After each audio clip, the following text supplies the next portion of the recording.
Now, the idea of flying another flag permanently on the Sydney Harbour Bridge would seem pretty straightforward, wouldn't it?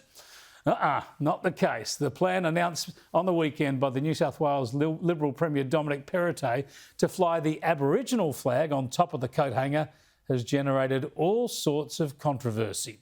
First up is the cost, $25 million.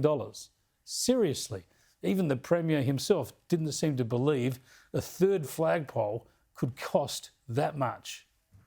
The first brief that came back was it'd probably take 2 years to do. I mean, I'll climb up there, I'll go to Bunnings myself, I'll climb up there and put the pole up.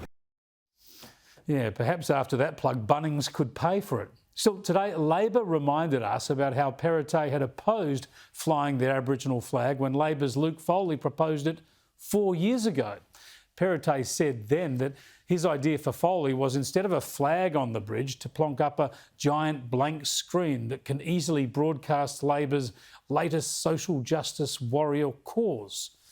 Oh dear, he really slammed it, didn't he? In fact, Perrottet wrote that flying the Aboriginal flag was a lavish exercise in trendy virtue signalling that was designed to stroke the egos of the inner city elites that wouldn't do anything, of course, to close the gap in a practical way. Go Dominic. As Premier now, it seems he sure has had a conversion, not so much on the road to Damascus, but the road to Dawes Point. Still, that's fair enough. He's changed his mind. Fair enough for Labor to point out the turnaround, but fair enough also for Perrottet to change his mind on the flag. I think there's every reason for the Aboriginal flag to be flown up there every day.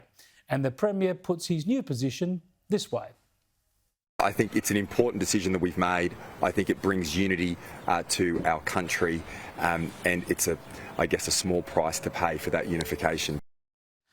Well, unity, yes, but not such a small price, is it? $25 million for a flagpole? That's not a small price.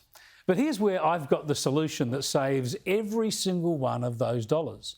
Just stick up two flags, the Australian flag and the Aboriginal flag. Dump the state flag. I mean, who cares about the New South Wales state flag? It's almost the same as the national flag anyway. And the Federation star on the national flag represents all the states and territories. So there you go, my solution, Premier, cost-free. Just don't build a new flagpole, just swap the Aboriginal flag for the state flag, and perhaps you can spend that $25 million on education and healthcare for Indigenous kids to help close that gap.